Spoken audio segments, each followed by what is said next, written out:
En nuestro módulo 4, la amenaza de Andrómeda, unidad 2, vamos a abordar el tema de micobacterias y actinomicetales. Para ello, vamos a recordar los objetivos de aprendizaje de esta unidad. El primer objetivo es explicar los diferentes géneros y especies bacterianas a través de la descripción de sus características morfológicas, condiciones de crecimiento, reproducción, células y tejidos que infectan, las patologías relacionadas junto con sus complicaciones para definir su rol patogénico en el huésped. Como segundo objetivo, recordemos que tenemos que describir la capacidad patogénica de cada bacteria a partir de los factores de virulencia de cada especie, para relacionarlos con los signos y síntomas que va a generar en las infecciones humanas. Y por último, debemos identificar las pruebas diagnósticas utilizadas en la detección de las diferentes especies de bacterias a través de la clasificación e interpretación de su utilidad diagnóstica para seleccionar la más conveniente según sea el caso clínico. En nuestra segunda parte de actinomicetales vamos entonces a abordar tres géneros: actinomices, nocardia y streptomices. Iniciemos con actinomices. Actinomices se describe como un bacilo gram positivo ramificado que generalmente tiene agrupaciones bastante densas. De esta manera, entonces, vamos a ubicarnos en los conceptos generales de actinomices. Son bacilos gram positivos ramificados agrupados. Hay algunas especies en este género responsables del olor vegetal en la tierra. Entre las especies vamos a tener anaerobios estrictos y algunos anaerobios facultativos. No son bacterias formadoras de esporas y el humano es el reservorio natural. Generalmente está ubicado a nivel de orofaringe, tracto gastrointestinal y a nivel vaginal. De allí, las especies más importantes de este género son Actinomyces israelí, Actinomyces neslundi, Actinomyces odontolíticos y Actinomyces bovis. El más prevalente y descrito en nuestro medio es Actinomyces israelí, que debe quedar muy claro que hasta la fecha realmente no hay reporte de especies patógenas potenciales, están dentro de la microbiota normal. Por lo tanto, las infecciones que van a generar van a ser de tipo endógeno. En cuanto a la patogenia, teniendo en cuenta que la infección será de tipo endógeno, vamos a observar que se presentan diferentes cuadros clínicos. Entonces, la enfermedad ocasionada por actinomices se denomina actinomicosis y puede darse a nivel cerebral, a nivel cervicofacial, a nivel torácico, a nivel abdominal o a nivel pélvico. ¿Cómo funciona este microorganismo o qué utiliza este microorganismo a nivel del ser humano? Entonces siempre van a penetrar a través de una lesión o traumatismo, o sea, está allí en el sitio como microbiota normal, debe haberse generado una lesión o traumatismo y por ese medio va a ingresar o a profundizarse. Se difunden a los tejidos vecinos de tal manera que allí van a dar una proliferación bacteriana conformando una masa fibrótica. De allí que la lesión típica, cuando se expresa de manera externa, entonces va a tener características como un absceso que va a tener una necrosis central y va a estar rodeado de tejidos fibrosos y en la mayoría de las ocasiones va a ser indoloro para el paciente. Puede contener este tejido o este tejido lesionado, va a contener pus con unas características que se denominan granos de azufre. Ya lo vamos a explicar por qué y cómo están conformados. De allí que en la clínica vamos a estudiar la actinomicosis oral cervicofacial. Esta es la forma más común de actinomicosis y como antecedente va a tener un daño en la barrera de la mucosa, que generalmente se da con antecedentes traumáticos odontológicos. La lesión que va a expresar el paciente es una lesión con un aspecto de madera, va a ser indolora como les había dicho y le va a dar origen a mandíbulas desiguales. Y cuando se hace una toma de muestra de este absceso, de esta lesión que es cerrada, se hace un aspirado, se van a obtener características como similares a un aspecto de gránulos de azufre. De allí que ese gránulo de azufre macroscópicamente ustedes lo van a poder visualizar y microscópicamente lo que se va a observar es la conformación de estos bacilos gram positivos ramificados, agrupados con respuesta celular alrededor y de tal manera que da el aspecto del tejido fibrosado. Por otra parte, en clínica también se define la actinomicosis torácica. Esta actinomicosis torácica generalmente la principal causa o vía de entrada es por una aspiración o broncoaspiración del microorganismo a través del que está allí normalmente en la orofaringe. Generalmente la clínica da para observarse a nivel de imágenes diagnósticas. En este caso tenemos un TAC. Vamos a encontrar que se forma una masa que se va a extender hacia la pared torácica. En ese punto es importante resaltar que por lo general es un diagnóstico incorrecto de neoplasia, entonces hay que hacer diagnóstico diferencial en este tipo de pacientes. ¿Qué puede sentir el paciente? Dolor en el pecho, fiebre y pérdida de peso. También entonces debemos estudiar la actinomicosis abdominal y la actinomicosis pélvica. La actinomicosis abdominal generalmente tiene una asociación importante con procesos de diverticulitis. En aquellos individuos que tienen un tránsito lento digestivo o sufren de estreñimiento, el microorganismo que está en tracto gastrointestinal puede generar una acumulación y ocasionar un tracto que drene hacia la pared abdominal o incluso observarse abscesos a nivel de la zona perianal. Entonces vamos a encontrar esta diseminación a través de las fístulas que puede desarrollar.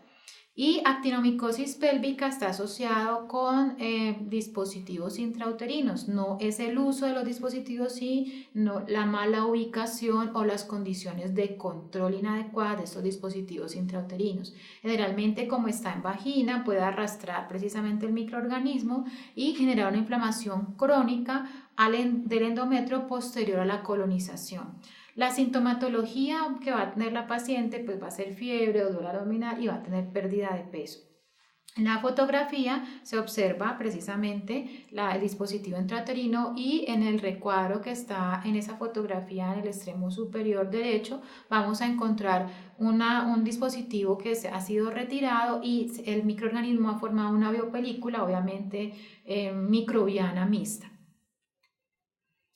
Por otra parte, se establece que puede afectarse o darse actinomicosis de otra manera a nivel del sistema nervioso central, riñón u otros órganos adicionales, pero no se ha explicado hasta el momento, ni siquiera a través de estudios experimentales o modelos en animales, que para que se dé la infección a nivel del sistema nervioso central se evidencia un trauma o una infección previa. Es algo que se desconoce hasta la fecha y que lo vamos a tomar como diferencial frente a los procesos de enocardiosis que revisaremos en un momento. Estas fotografías que les ubico en la presentación corresponden a hallazgos accidentales u ocasionales a partir de lesiones cerebrales diagnosticadas por imágenes diagnósticas en un paciente y vamos a encontrar que se observa o se obtiene accidentalmente gránulos de actinomices, por ejemplo, en el tejido cerebral y son hallazgos realmente ocasionales. De allí que cómo haremos el diagnóstico de una actinomicosis, dependiendo del cuadro o manifestación que se esté dando, se debe hacer un aspirado de la lesión o de la fístula, si estamos hablando de una expresión a nivel externa piel. Si es algo torácico, pues definitivamente hay que hacer aspirado de líquido pleural o alguna muestra respiratoria. La morfología que van a obtener ustedes es bacilos gram positivos filamentosos, ramificados y agrupados. No son ácido alcohol resistentes a diferencia de las micobacterias y la forma característica del gránulo de azufre que lo pueden observar tanto macroscópicamente en la muestra, si es un líquido por ejemplo o un drenaje de pus, y en la muestra microscópica también vamos a observar ese gránulo característico. El cultivo se debe hacer en agar sangre. Como mencionamos que el más prevalente en nuestro medio es la especie Actinomyces israelí, entonces el cultivo debe ser en condiciones de anaerobiosis estricta. Tiempo de crecimiento puede ser más o menos entre 5 días, es un crecimiento lento comparado con las bacterias comunes y la temperatura de crecimiento será de 35 grados Celsius. Importante reconocer que aunque este es un anaerobio estricto, va a tener presente resistencia a metronidazol, que es un fármaco utilizado como primera elección en infecciones por anaerobios. De allí que entonces continuamos con el género Nocardia. Nocardia se describe como un bacilo gram variable ramificado. Entonces, filamentoso y ramificado es gran variable, de los géneros que vamos a estudiar en este módulo como gran variable. Tiene características alternas de su pared celular que lo definen como gran negativo en unos segmentos y gran positivos en otros segmentos. Entre las generalidades de este microorganismo vamos a encontrar que además de ser gran variable, va a tener una capacidad de ser parcialmente ácido alcohol resistente, lo cual se puede observar en algunas modificaciones de coloraciones para estos microorganismos. ¿Dónde lo vamos a encontrar? En suelos ricos en materia orgánica, no forman parte de la microbiota normal humana, no tenemos nocardia como microbiota normal humana, presentan enzimas como la catalasa, son inmóviles, no son capsuladas, no son esporuladas. Y la virulencia principalmente se basa y se va a caracterizar por la capacidad que tiene la bacteria de evitar la destrucción intracelular. ¿Cómo lo hace? Produciendo enzimas como por ejemplo la catalasa y la peróxido dismutasa, que ya hemos mencionado en otra unidad, que estas les sirven para evitar ese estallido respiratorio a las bacterias. Entonces inactiva los metabolitos tóxicos de oxígeno como el peróxido de hidrógeno y el superóxido. Por otra parte, presentan expresado en su pared celular el core factor o factor de cordón. Este factor lo que hace es impedir la eliminación a nivel intracelular, impide que la bacteria sea eliminada porque evita la unión del fago-lisosomo. Este factor core también lo puede presentar el género Mycobacterium. Entonces hay características que podemos ir agrupando en estos dos géneros bacterianos que estamos revisando. En cuanto a la clínica, se divide básicamente en dos aspectos. Una enfermedad denominada nocardiosis, que está muy asociada con pacientes inmunosuprimidos o que tengan algún factor de riesgo, así sea una inmunosupresión leve. Generalmente en esta nocardiosis el agente etiológico es la especie Nocardia asteroides, es el principal agente bacteriano causando esta enfermedad. Se adquiere principalmente por inhalación, o sea, vía aérea, y de allí se pueden generar cuadros muy variados que generalmente están localizados a nivel respiratorio. Puede generar abscesos pulmonares, una neumonía necrotizante o infiltrados diseminados.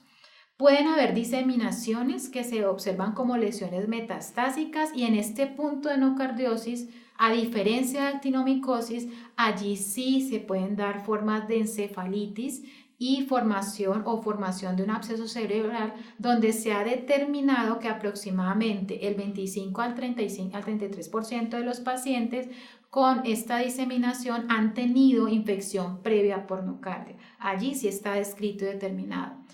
Otros cuadros que pueden darse diferentes a los pulmonares es infección en tejido subcutáneo generando algunos abscesos indoloros, lo cual macroscópicamente en clínica puede ser muy similar a los abscesos desarrollados por actinomyces. El otro cuadro clínico es el actinomicetoma. ¿Qué es un actinomicetoma? Y por favor diferencienlo de actinomicosis. El actinomicetoma es una afección crónica supurada y granulomatosa que se va a dar en piel, afectando también tejido subcutáneo o incluso llegando a huesos.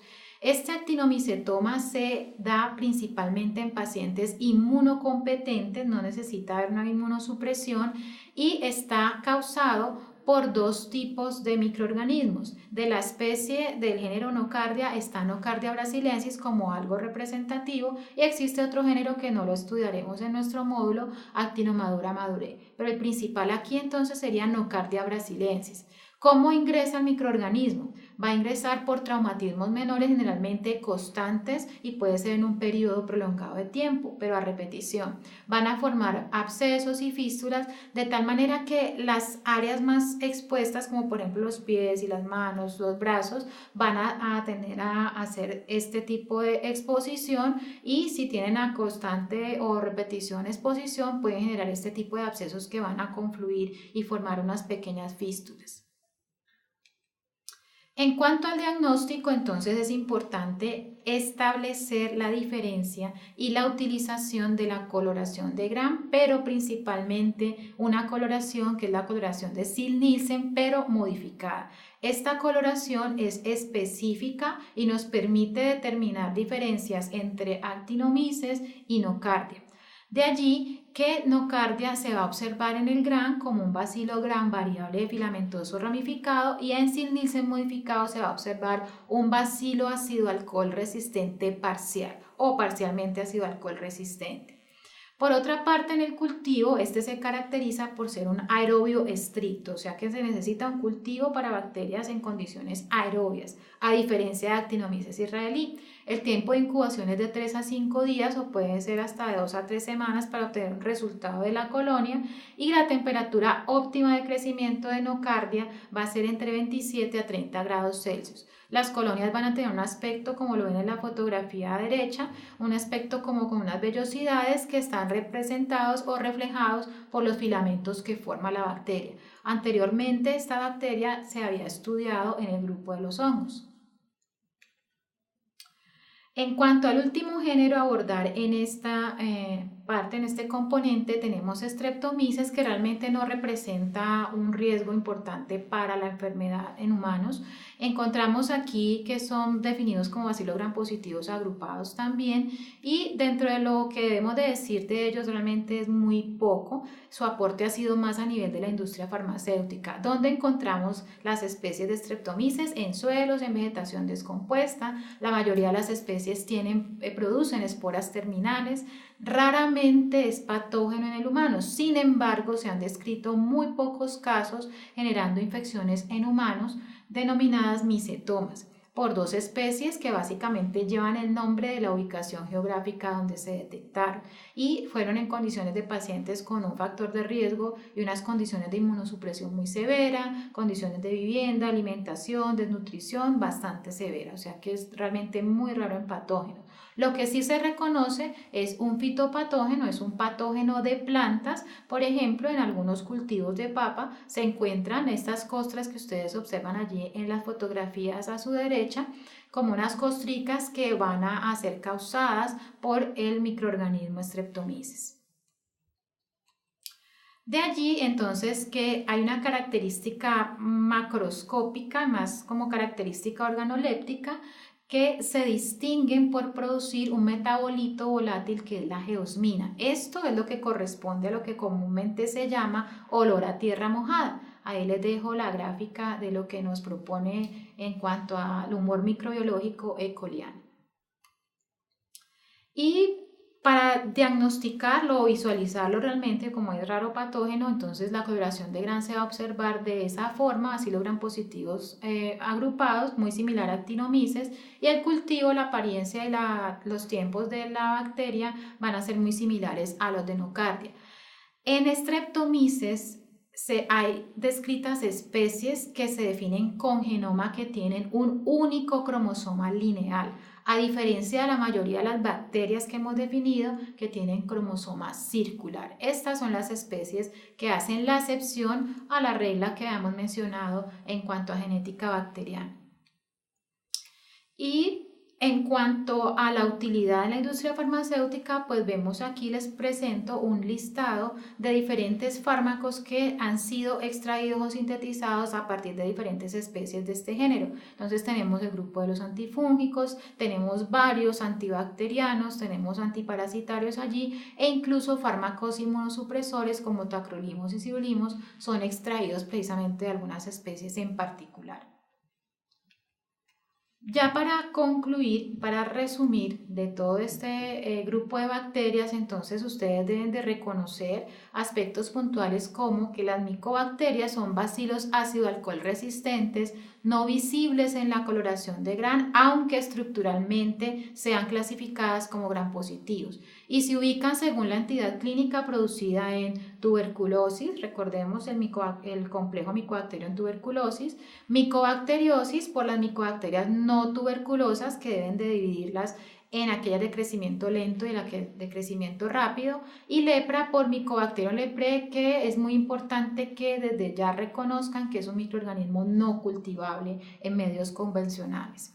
Y en el grupo de los bacilos gram positivos ramificados y ubicopositivos en comilla, se destacan estos tres géneros que acabamos de revisar: Actinomyces como un patógeno oportunista generador de infecciones endógenas, actinomicosis, es la infección o enfermedad, la nocardia, que es un patógeno potencial, y allí entonces lo reconocemos morfológicamente como un bacilo gram variable, y Streptomyces, que definitivamente rara vez es un patógeno humano, y la importancia en medicina humana es el aporte que ha tenido a nivel de generación de fármacos en la industria farmacéutica.